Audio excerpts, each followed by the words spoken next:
मेरे YouTube channel में आप सबका स्वागत है। पिछले वीडियो में आपने विश्व के प्रमुख जनसंख्या समूह के बारे में जाना था।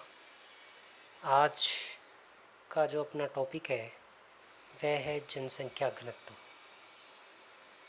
जनसंख्या घनत्व के बारे में इस लेसन के शुरुआत में भी अपन ने पढ़ा था कि किसी क्षेत्र या प्रदेश की कोई जनसंख्या और उस क्षेत्र के क्षेत्रफल का जो अनुपात है वो ही जनसंख्या का घनत्व है। इस जनसंख्या घनत्व के बारे में और इसके जनसंख्या घनत्व के प्रकार के बारे में आज इस वीडियो में अपन जानेंगे। तो चलो शुरू करते हैं। किसी प्रदेश में निवास करने वाले मनुष्यों की संख्या और प्रदेश के क्षेत्रफल के पारस्परिक अनुपात से जनसंख्या का घनत्व मालूम होता है। जैसा कि आप समझ पा रहे होंगे, किसी भी प्रदेश के अंदर निवास करने वाले मनुष्य की संख्या अर्थात किसी भी प्रदेश में रहने वाली जनसंख्या और उस प्रदेश के क्षेत्रफल, इन दोनों का पारस्परिक जो अनुपात है वही जनसंख्या का घनत्व होता है। जैसे राजस्थान का जो जनसंख्या घनत्व है वह 200 है।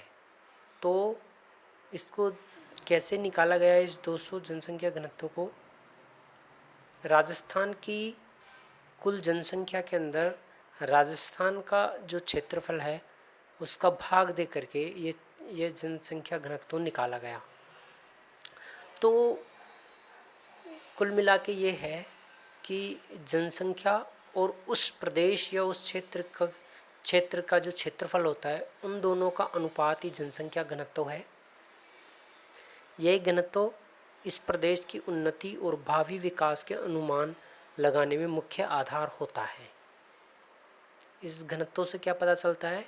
एक तो उस प्रदेश की उन्नति और भावी विकास के अनुमान लगाने का ये मुख्य आधार होता है। घनत्व के आधार पर किसी भी क्षेत्र, किसी भी प्रदेश की उन्नति के बारे में, भावी विकास के बारे में पता लगाया जा सकता है। अर्थात एक तरह से ये जनसंख्या घनत्व आधार होता है, विकास का आधार होता है। उस क्षेत्र में किस प्रकार से विकास किया जा सकता है।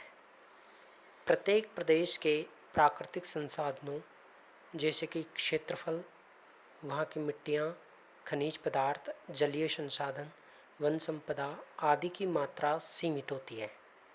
अर्थात कोई भी जो क्षेत्र होता है उसके अंदर जो प्राकृतिक संसाधन हैं वो सीमित होते हैं। चाहे वो जल हो, वन हो, मिट्टी हो या अन्य कोई खनिज पदार्थ हो, उनकी जो मात्रा है किसी भी क्षेत्र में सीमित होती है।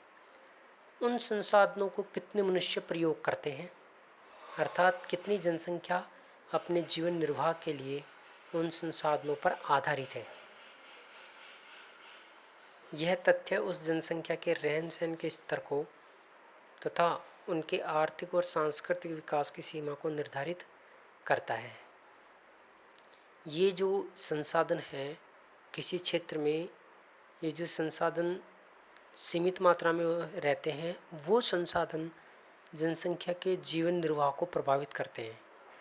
अर्थात उन लोगों का जो जीवन है उन संसाधनों पर टिका हुआ होता है, क्योंकि उन संसाधनों के आधार पर ही उनके जीवन स्तर का पता लगता है, उनके रहन सहन का पता लगता है, उनके आर्थिक और सांस्कृतिक विकास का जो निर्धारण है उन संसाधनों के माध्यम से ही होता है।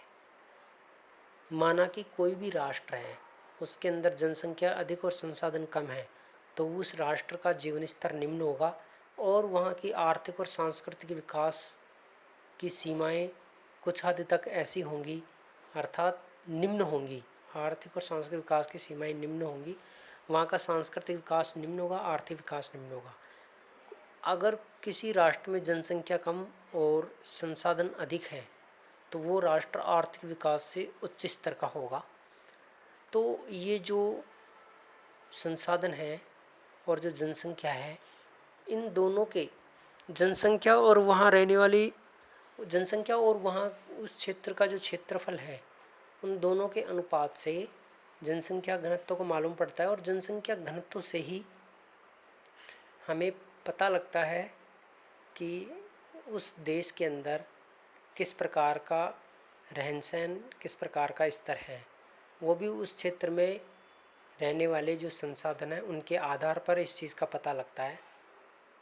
इसलिए प्रत्येक देश की आर्थिक उन्नति तथा सामाजिक और सांस्कृतिक उन्नति की योजना बनाने के लिए उस प्रदेश की जनसंख्या की सघनता की भावना बहुत जरूरी है। अर्थात कहने का मतलब ये है कि किसी भी देश के अंदर उसकी आर्थिक उन्नति करनी है या सामाजिक और सांस्कृतिक रूप से उसको उन्नत बनाना है तो सबसे पहले उस देश की जनसंख्या के बारे में जानना आवश्यक है और वहाँ उस देश के अंदर खनिजों संसाधनों के बारे में जानना आवश्यक है, प्राकृतिक संसाधनों के बारे में जानना आवश्यक है और वहाँ की जनसंख्या के बारे में जानना आवश्यक है। तब जाकर ही हम उस क्षेत्र की भावी योजनाओं को बना सकते हैं और उस क्षेत्र का सामाजिक और आर्थिक उन्नति की जा सकती है। आगे है जनसंख्या घनत्व के प्रकार। ये बिंदु परीक्षा के दृष्टिकोण से भी महत्वपूर्ण है बच्चों, क्योंकि प्रत्येक वर्ष इसमें से एक प्रश्न जरूर से ज़रूर आता है, तो इसको ध्यानपूर्वक पढ़ेंगे। जनसंख्या के विभिन्न पहलुओं का अध्ययन करने के लिए घनत्व को मुख्य आधार बनाया जाता है। जनसंख्या घनत्व भी कई प्रकार के हो सकते हैं। प्रत्येक पहलू अपनी तरह से जनसंख्या के विश्लेषण में सहयोगी होता है। अतः उनकी संक्षिप्त जानकारी इस प्रकार है। सबसे पहले है गणितीय घनत्व, जिसमें मानव स्थल अनुपात का विचार किया जाता है। अर्थात जो जनसंख्या घनत्व है उसी का रूप है गणितीय घनत्व। अगर अपन इसको गणितीय घनत्व को जनसंख्या घनत्व कह दे तो कोई अतिशयोक्ति नहीं होगी, क्योंकि गणितीय घनत्व ही जनसंख्या घनत्व होता है।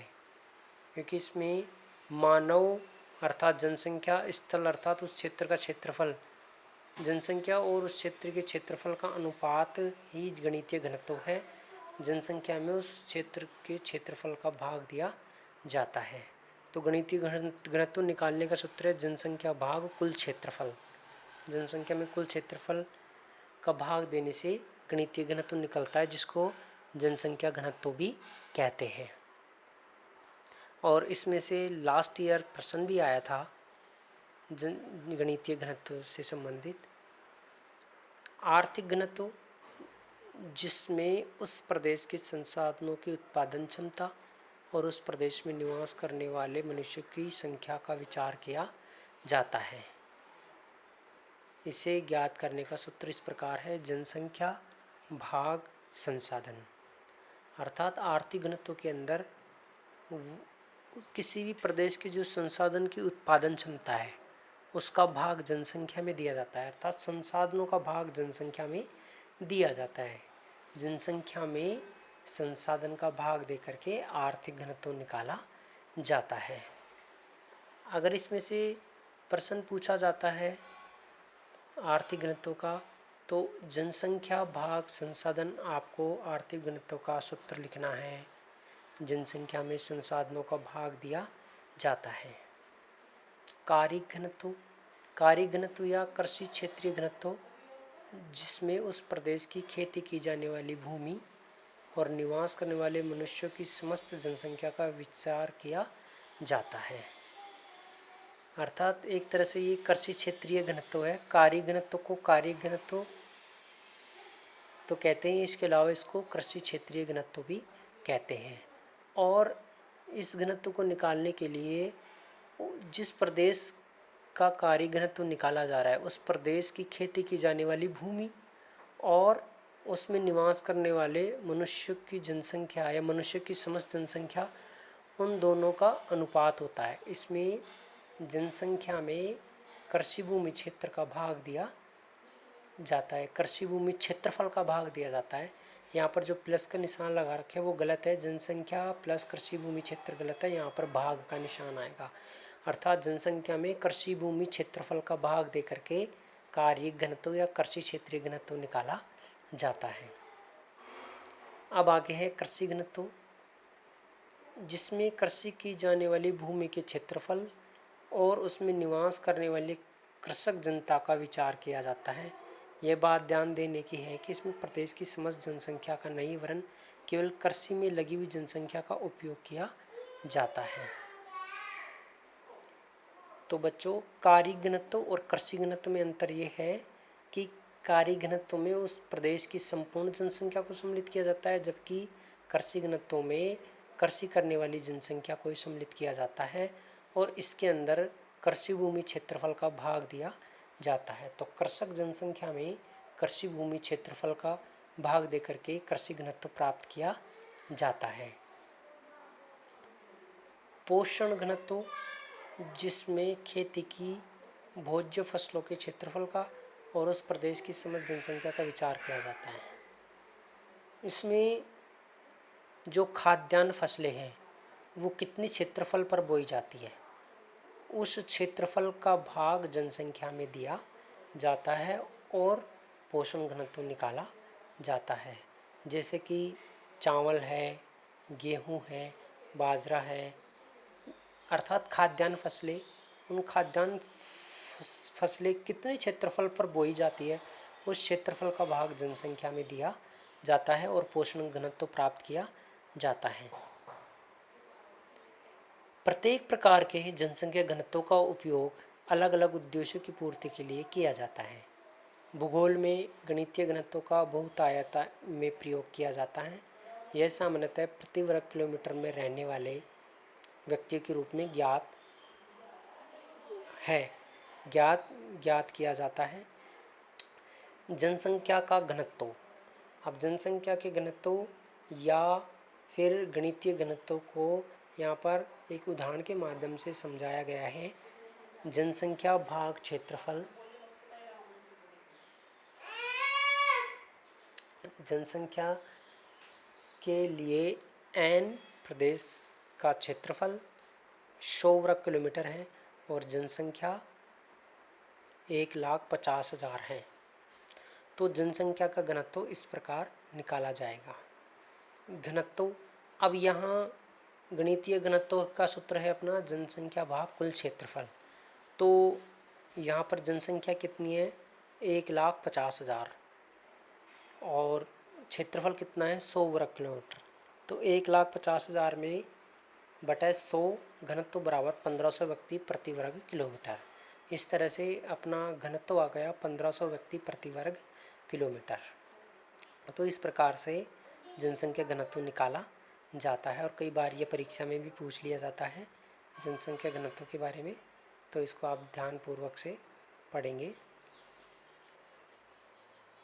अगला बिंदु है अपना विश्व में जनसंख्या के घनत्व का वितरण। विश्व में जनसंख्या का जो घनत्व है उसका वितरण किस प्रकार से है, ये इस टॉपिक के माध्यम से अपन सब जानेंगे। विश्व में जनसंख्या के घनत्व का वितरण भी जनसंख्या के वितरण के अनुरूप ही असमान एवं विषम प्रकृति का है। जैसा कि अपन ने पहले पढ़ा है जनसंख्या वितरण के बारे में, जनसंख्या का जो वितरण है वो संपूर्ण धरातल पर असमान और विषम है। उसी प्रकार से जनसंख्या का घनत्व भी असमान और विषम प्रकृति का है। विश्व में जिन स्थानों पर अधिक जनसंख्या का बसाव है वहाँ जनघनत्व स्वाभाविक रूप से अधिक पाया जाता है। जैसा कि समझ रहे होंगे, जहाँ जनसंख्या अधिक रहती है, जनसंख्या का बसाव अधिक है, वहाँ जनघनत्व कैसा होगा, अधिक होगा। विश्व स्तर पर जनसंख्या घनत्व में भारी विषमता पाई जाती है। एक ओर सहारा, ग्रीनलैंड, साइबेरिया व मंगोलिया में एक व्यक्ति प्रति वर्ग किलोमीटर से कम जनसंख्या है, जबकि दूसरी ओर सिंगापुर में 7,797 व्यक्ति प्रति वर्ग किलोमीटर निवास करते हैं। तो आप देख रहे होंगे कि कितनी विषमता नज़र आ रही है जनघनत्व में। एक और तो ऐसे क्षेत्र है जहाँ पर एक व्यक्ति प्रति वर्ग किलोमीटर से भी कम जनसंख्या निवास करती है, जिनमें सहारा, ग्रीनलैंड, साइबेरिया और मंगोलिया। एग्जाम में भी पूछा जा सकता है कि विश्व के ऐसे किन्हीं 4 स्थानों के नाम लिखिए जहाँ पर एक व्यक्ति प्रति वर्ग किलोमीटर से भी कम जनसंख्या निवास करती है। तो सहारा, ग्रीनलैंड, साइबेरिया और मंगोलिया।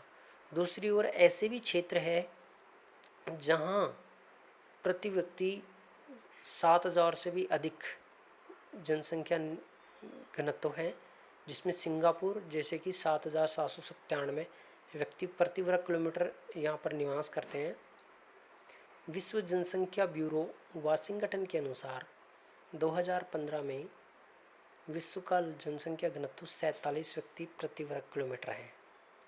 अब ये परीक्षा में पूछा जा सकता है, विश्व जनसंख्या ब्यूरो वाशिंगटन के अनुसार 2015 में विश्व का जनसंख्या घनत्व कितना था? 47 व्यक्ति प्रति वर्ग किलोमीटर। लेकिन इसमें क्षेत्रीय असमानता मिलने के कारण एशिया में 116 व्यक्ति, यूरोप में 32 व्यक्ति, अफ्रीका में 27 व्यक्ति, उत्तरी अमेरिका में 16 व्यक्ति, दक्षिणी अमेरिका में 20 व्यक्ति तथा ओशनिया में 3 व्यक्ति प्रति वर्ग किलोमीटर जनसंख्या का घनत्व था।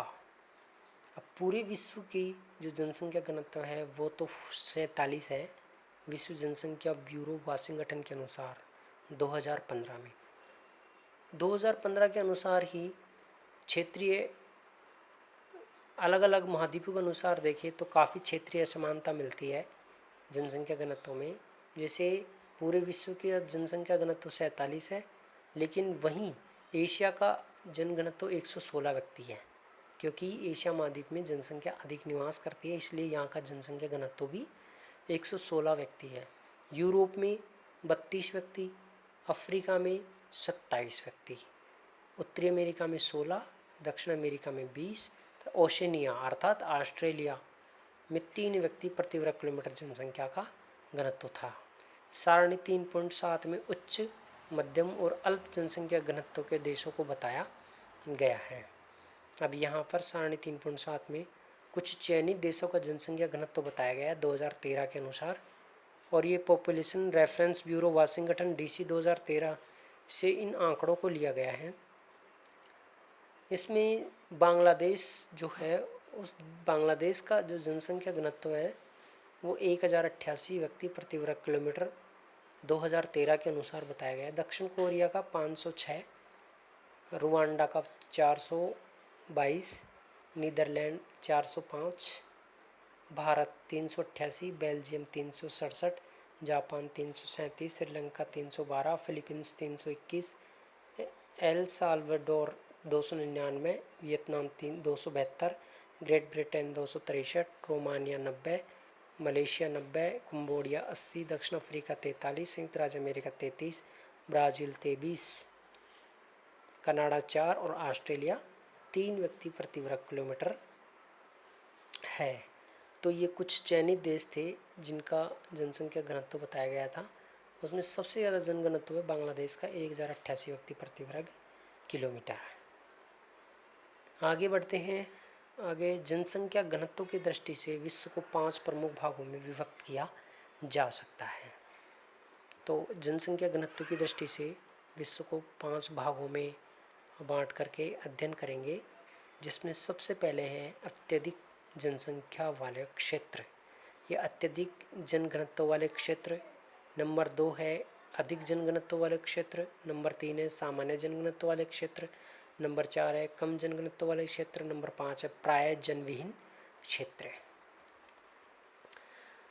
तो लीजिए शुरू करते हैं। सबसे पहले है अत्यधिक जनघनत्व वाले क्षेत्र। यहाँ पर थोड़ी मिसप्रिंट हो रही है किताब में, अत्यधिक जनघनत्व वाले क्षेत्र लिखा हुआ होना चाहिए था, और आप इसको काट करके अत्यधिक जनघनत्व वाला क्षेत्र ही कर ले। तो सबसे पहले शुरू करें हैं अत्यधिक जनघनत्व वाले क्षेत्र में। विश्व में वे देश जहाँ जनघनत्व 250 व्यक्ति प्रति वर्ग किलोमीटर से अधिक पाया जाता है अधिक जनघनत्व वाले क्षेत्र के अंतर्गत आते हैं। अर्थात ऐसे देश जिनकी प्रति व्यक्ति जनघनत्व 250 से अधिक है, वो देश इस अत्यधिक जनघनत्व वाले क्षेत्र में सम्मिलित किए गए हैं। इसके अंतर्गत विश्व के 3 जनसंख्या समूहों को सम्मिलित किया जाता है। अब विश्व के 3 जनसंख्या समूह कौन कौन से हैं? नंबर 1 पूर्वी, दक्षिणी एवं दक्षिण पूर्वी एशिया। और ये जनसंख्या वितरण में भी आपने देखा था इस क्षेत्र को, पूर्वी, दक्षिणी एवं दक्षिण पूर्वी एशिया। नंबर 2 पश्चिमी एवं मध्यवर्ती यूरोप। नंबर 3 पूर्वी उत्तरी अमेरिका, ये 3 क्षेत्रों को सम्मिलित किया गया है।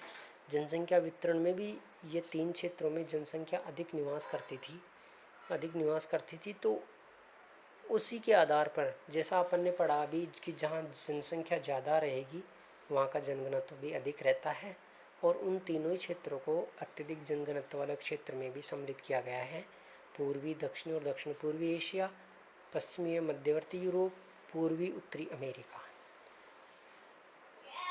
इन प्रदेशों में स्वास्थ्यप्रद जलवायु, समतल मैदानी भूभाग, उपजाऊ मृदा, जल, खनिज संपदा, औद्योगिक विकास, परिवहन साधनों के साथ अनुकूल दशाओं के कारण उच्च जनघनत्व पाया जाता है। अर्थात ये ऐसे क्षेत्र है जो कि यहाँ की जलवायु मानव के अनुकूल है, स्वास्थ्यप्रद है, समतल मैदानी भूभाग है, उपजाऊ मृदा है, जनसंख्या के लिए जल उपलब्ध है, खनिज संपदा वाला क्षेत्र है, औद्योगिक विकास इन क्षेत्रों में हुआ है, परिवहन के साधन यहाँ पर उपलब्ध है। इसी कारण इन क्षेत्रों में जनसंख्या अधिक निवास करती है, और अधिक निवास करने के कारण यहाँ इन क्षेत्रों का जो जनघनत्व है अधिक है। इसीलिए ये क्षेत्र जो है अत्यधिक जनघनत्व वाला क्षेत्रों के अंतर्गत सम्मिलित है।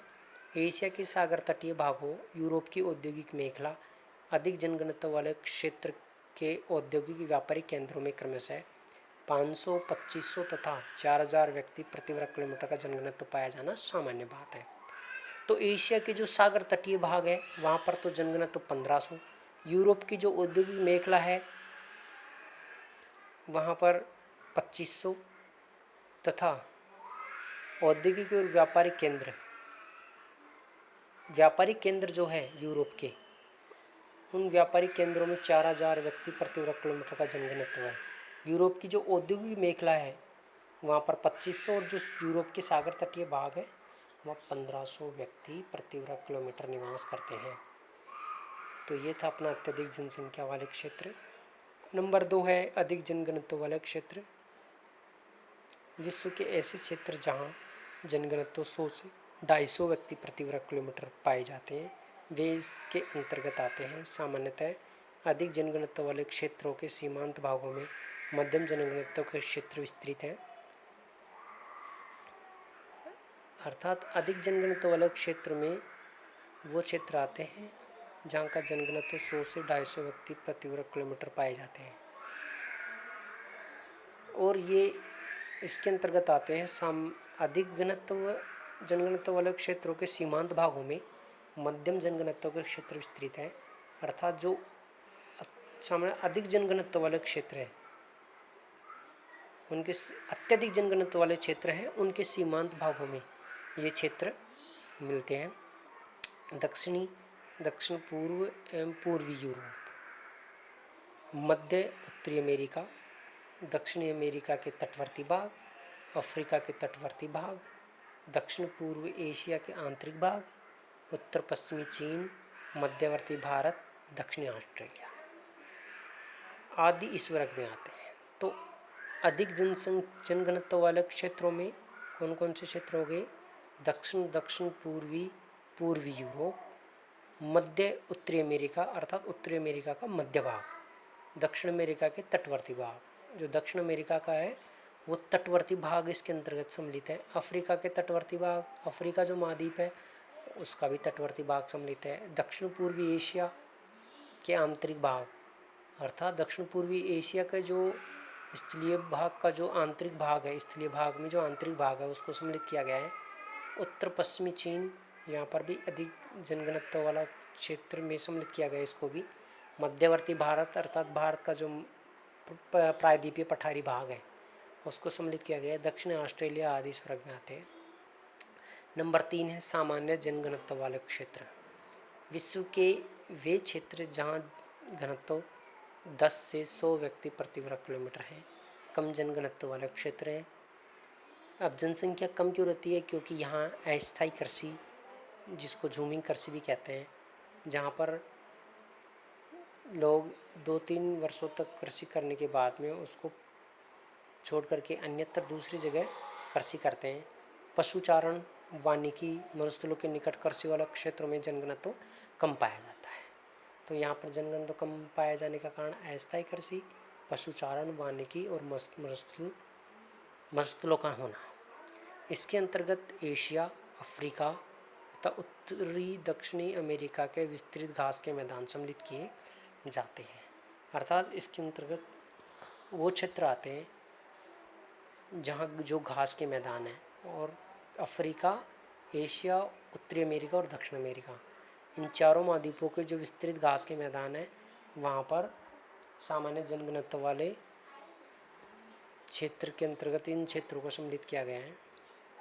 कम जनघनत्व वाले क्षेत्र विश्व के वे क्षेत्र जहाँ जनघनत्व 1 से 10 व्यक्ति प्रति वर्ग किलोमीटर है।